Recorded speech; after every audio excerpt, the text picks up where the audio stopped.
Howdy there neighbors, Ian with Etrailer here. Today we're going to be installing and taking a look at the Redarc Liberty and the ETBC7 kit from Etrailer. This ETBC7 here is going to be a great way to go from a 4-pole to a 7-way. It's going to allow you to hook up to those 7-way connectors, so that way you've got a good connection for your braking systems on your trailer. And the Liberty here is going to be a great option up to 2 axles. Of course, you could always have that single if need be, if that's what you got. For the features of this, it does have the manual override where you can press that and it will apply the trailer brakes. And then our gain here is all the way up to the 10th setting on this particular one. It does indicate with a red light when you're at the higher settings, so that way you kind of have a visual indication while you're driving of what specific gain setting you're in. And our Liberty here is going to be a proportional brake system, so the more that is applied to the brake, the harder the trailer brakes are going to apply, unless of course we're just using the manual override, in which case it's just going to put the trailer brakes on. So say if you're on a hill or going down inclines and you don't want to burn up the brakes on your vehicle and would prefer to have most of your braking power go to the trailer, you can use just the manual override by itself, or that proportionality can just be what you use if you don't feel like the manual is going to be necessary. I think this is really one of the best options, if not the best option, for our Hyundai Palisade here. If we were towing something with 3 axles or doing something with an off-road capability, that's where I would lean more towards the Tow Pro Elite opposed to the Liberty. But I think in this case and the applications we're using, this is going to be fine for this vehicle. And as far as this install, I wouldn't think it's all that difficult. We were able to accomplish it in a reasonable amount of time. There are going to be some other components that you may need to install at the same time, so that's a good thing to factor in as far as the wiring and getting that all ran. But we'll hop into that install and I'll walk you through the whole process. One thing before we get going on this install, you want to make sure that negative battery terminal is completely disconnected. You'll just take off the cover. You can even flip that to the side if you didn't want to remove it completely, but very easy to remove. And then there's a 10mm bolt on the top of that that'll allow you to completely disconnect our negative side. That way we don't end up with any surprise shorts in the system causing issues before we even get going. And then you'll want to tuck that out of the way, and then I like to just put the cover back on, so that way I know there's no possibility of that ground accidentally coming back to life while we're working on the rest of the vehicle. So getting started, we want to mount the bracket that the plug is going to live in. What I did is I picked this center part here. It's a removable piece from the factory of this part of the bumper, so I figured if they ever choose to remove the plug, they've got the option at that point to just replace this, opposed to having holes in a full part of the bumper or having any holes drilled into our hitch that we just put on. So I've just got that mounted there with some hardware that I came across, just because the only thing the kit comes with is some self-tappers as far as getting that all mounted up top to the bracket on the bumper here. And then I've got the plug already through, and then you can just slide this onto there, so that way as far as the plug being mounted to the bumper, that part is taken care of. And this is just going to be our 4-way. We've already got a wiring adapter for our 4-ways hooked up to this vehicle. But it is something you may want to factor in when you're selecting all that. So just make sure you've got at least this as well. It's going to split between the two, so that way you've still got all your lights and everything there. But if you have a trailer with 4-way and then another one with the 7-pole here, you've got the options for both. But there's no real change on that, because it does have the harness that's going to plug directly into the Kurt connector that's already on this vehicle. So it's same 4-pole there, but we're just hooking directly to that. and then we'll want to take some electrical tape, get that tape together just so it stays nice and secure, because all this is going to live up behind the bumper. So that'll take care of our four-way, and with that all taped up, we've got these two wires here and then our ground wire. The blue wire is going to be connecting to the white wire in the large section of harness that we've got going up front, and then the black wire, of course, to that black wire as well. But before we hook that up, we've got to run this line, so I wanted to talk about where my routing came for that. I've just ran along with the power wire for our four-way connectors there. I ran that with our harness that we're using for the 7-pole, and we came up over the subframe, just attaching to that brake bracket, and over that frame down to where these brake lines are coming, and then I followed those all the way up. You will have to take this panel loose if you're going to follow that same routing. We just want to avoid any hot or moving objects, so since we were able to stay away from the exhaust, I picked coming over to this side with it. Plus everything we've got in the back is all hooked up that way too. But to take this off, there are just some push pin connectors and then 10 millimeters, little 10 millimeter bolts that are going to be holding all that together. And you can just drop that out of the way, follow the brake lines up ahead of the brake system here, and continuing back up to the front. And then what I did to be able to run that line up, I dropped a fish line down through the most convenient part up top, just to be able to connect to the wire and yank that back up to the top. And we'll talk about kind of those connections and how that's ran up there here momentarily. Making sure that we had enough up front to be able to hook up to the circuit breakers that are going to go up there, and then I've got plenty back here as well. So I'm just going to try to figure out where the best pathing for this up here will be. So it's going to live again back behind the bumper, and we do have a ground line that we'll have to pay attention to that's going to need to live up there as well. So I'll push this into place, find about where we're going to connect, give it just a little bit extra so I got plenty to work with. And then once we've got that figured out, we're going to go ahead and just give that a full snip all the way across. And once we've got that cut, we're just going to very gently and lightly make a small sliver so we can access both the black and the white wire. You do want to make sure you're not puncturing those at all. So razor blade works. Sometimes you can just cut right at the end with a pair of snips and then get those to pull apart. We'll kind of work that back and forth, again cutting if we need to a little more. And then we're going to strip the ends of those back so that way we can get the butt connectors attached. Now that we've got those stripped back, we're going to come to our blue and black wire on the 7-pole harness here, and we will hook our white wire to the blue wire and black to the black.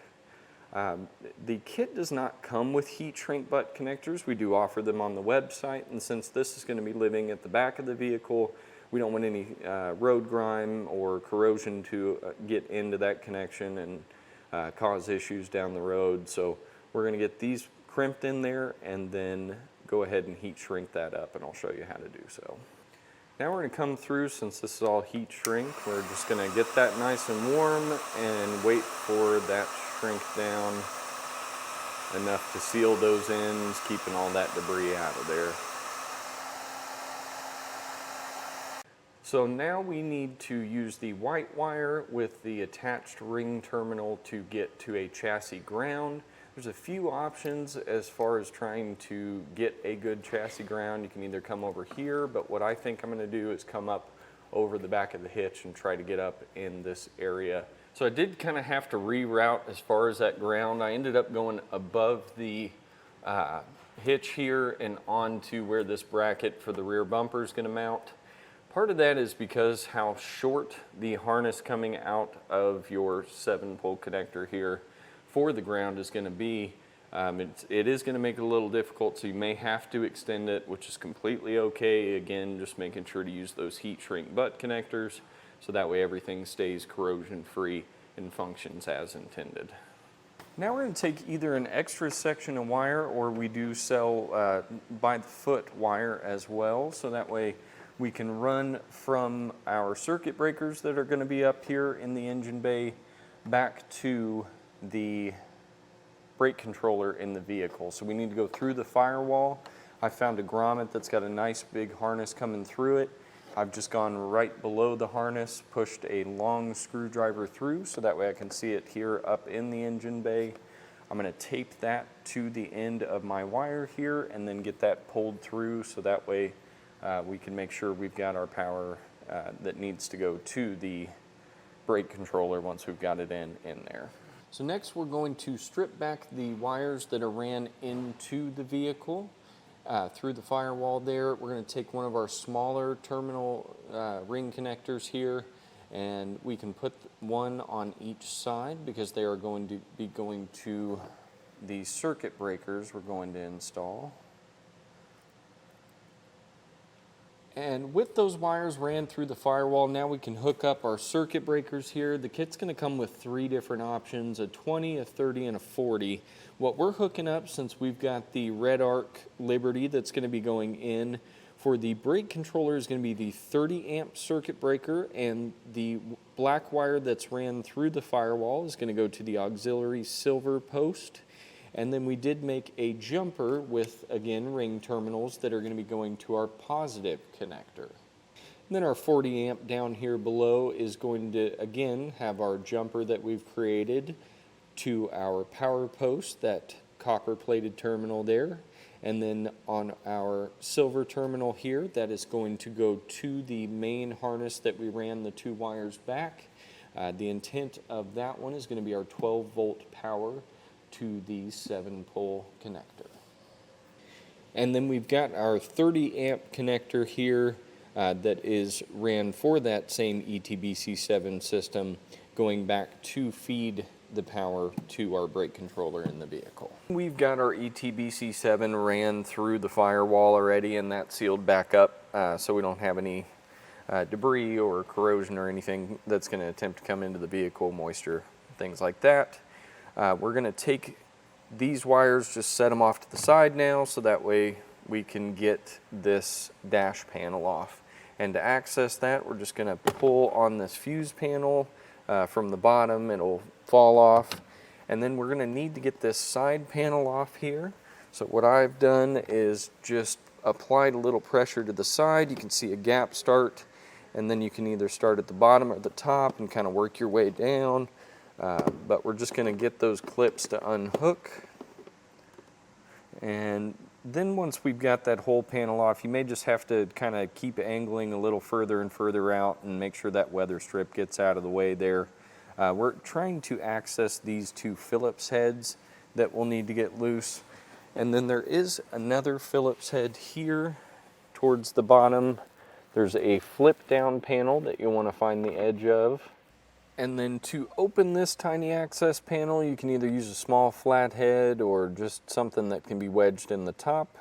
Apply slight pressure down, and then that will pop open, allowing us to get to this Phillips head here.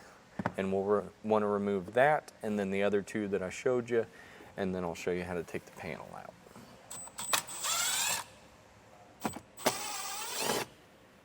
And so now we'll need to remove this handle for the hood release. Inside there's a tiny mushroom-shaped plastic retainer.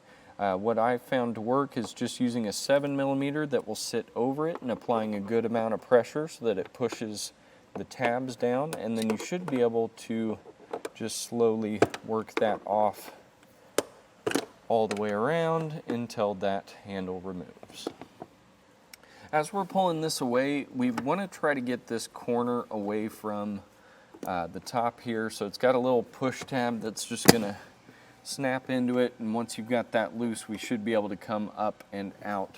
And then it is all just pull tabs the whole way around. If you start at the bottom and get all of the couple ones at the bottom loose, and then work your way up the right side towards where the start button's going to be, I found that was easiest. And then we just want to make sure we go over the edge so we're not breaking that tab off the bottom. And this little connector here is going to get pulled out, and then we can just allow that to hang up out of the way for now while we get to the brake switch. So in the depths of our Palisade here, if you're following the brake lever all the way up, there's going to be a little 5-6 wire connector that's plugged into that lever.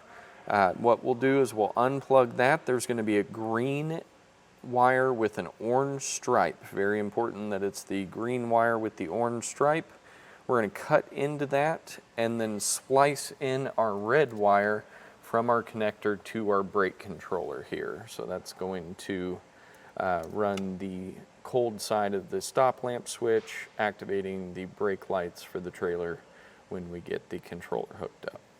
We've got our brake controller harness here, and I've already got the red wire. That was what we hooked up to the cold side of the brake light switch. And we've got our blue and black coming out of it. The blue is going to go what was our white wire on the ETBC7, and then the black is just going to attach to the black to give the unit power. What we'll need to deal with is this ground wire here, and there is a factory plug that was intended for a tow package. It does have 12 volt going to it, and then our black wire is going to be ground, so I'm going to tap into this ground because none of the turn signals or brake light switch run through this, so this plug won't be used at all. We can just steal that ground off of it, hook directly to our white wire for grounding of the additional harness. And we'll strip that back, get a butt connector onto there, and then run the white wire to it and find a good place for it to live underneath the dash.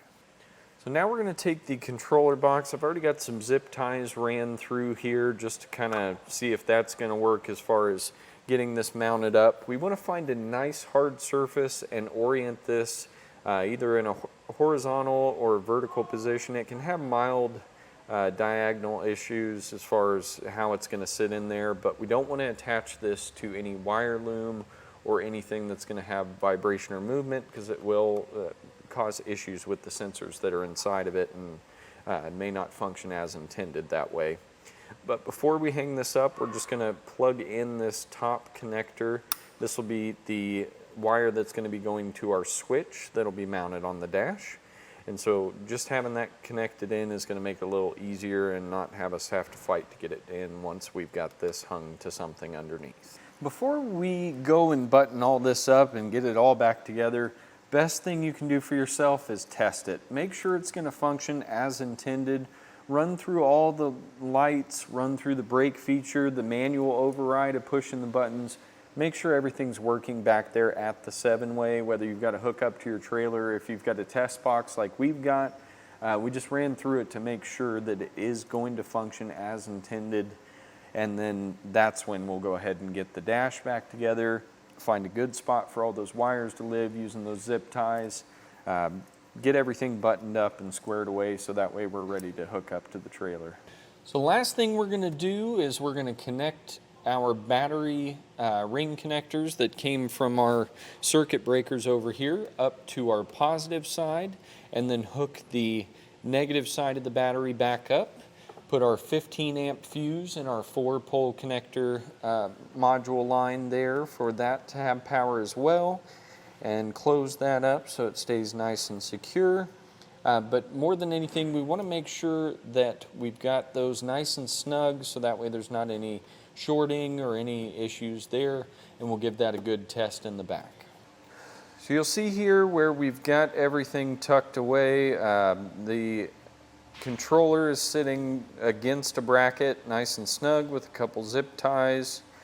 On the back left, we ended up looming up the rest of what was excess from the wire, and it is now all just in a nice little clean bundle there on an existing wiring harness, because you can mount the harness from it to another harness, just not the controller to a harness.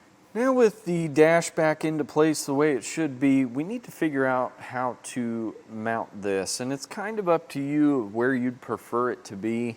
What I'm going to end up doing on our vehicle here today is pulling that fuse panel off And then I'm going to go down in the corner of this sticker. That way I'm not messing with any of the designations here for the fuses. That way if someone needs to check those, it's not changing anything. Plus we'll have enough clearance in the back to make sure this whole housing will fit behind that. So we're just going to kind of roughly eyeball that around this corner here, and then we'll drill out a hole for it to fit through. To get that button mounted up, I've got a 3/8 hole drilled here and a 3/32 hole just right above it, and that's going to be for that little indicator light to sit inside. You may need to run a file there as well, just to try to get as much debris out of the way as possible. It's almost unavoidable, unfortunately, because it's such a small hole next to a great big hole and very difficult to get cleaned out properly. But we'll just go ahead and mount the switch here using the insert that comes with the kit, and that's going to thread onto the switch. We'll just go hand tight it first. What we're going to try to accomplish here is the manual override still needs to be able to be pressed, and so when we've got this tightened down on here, and we'll just kind of snug it up a little bit with that. Make sure that button still presses. You can hear it click here. And so give that a good wiggle. Make sure it's not going to come loose. Make sure there's no shake to it so that it's nice and firm against the dash. And I did leave quite a bit loose here. That way if another technician would ever need to get to the fuse panel, they're going to have more than enough to pull that away.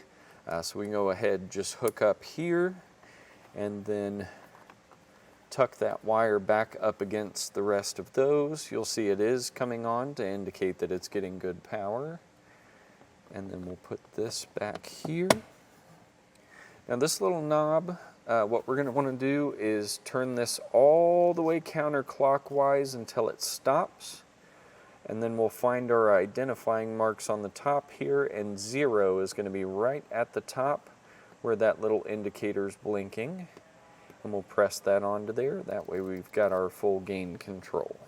So now that we've got our switch in place, the dash back together, everything buttoned up and secured up front, and everything taken care of in the rear of the vehicle, what we're going to want to do is calibrate the system. It would have a green and blue flashing light, but once calibrated, it will look like this solid blue light here. What you'll need to do to get that calibration setting is hook up to your trailer or whatever you're towing, drive around with that on there, normally about anywhere from 3 to 20 brake presses altogether, just good hard solid brake presses, and this will turn to that nice blue color like we've got now.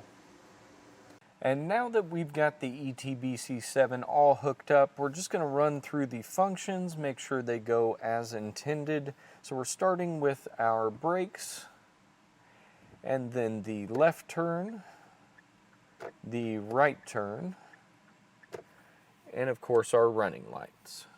And that's going to be our look at and installation of the Redarc Pro Liberty on our 2024 Hyundai Palisade. My name's Ian with Etrailer. Really appreciate you watching.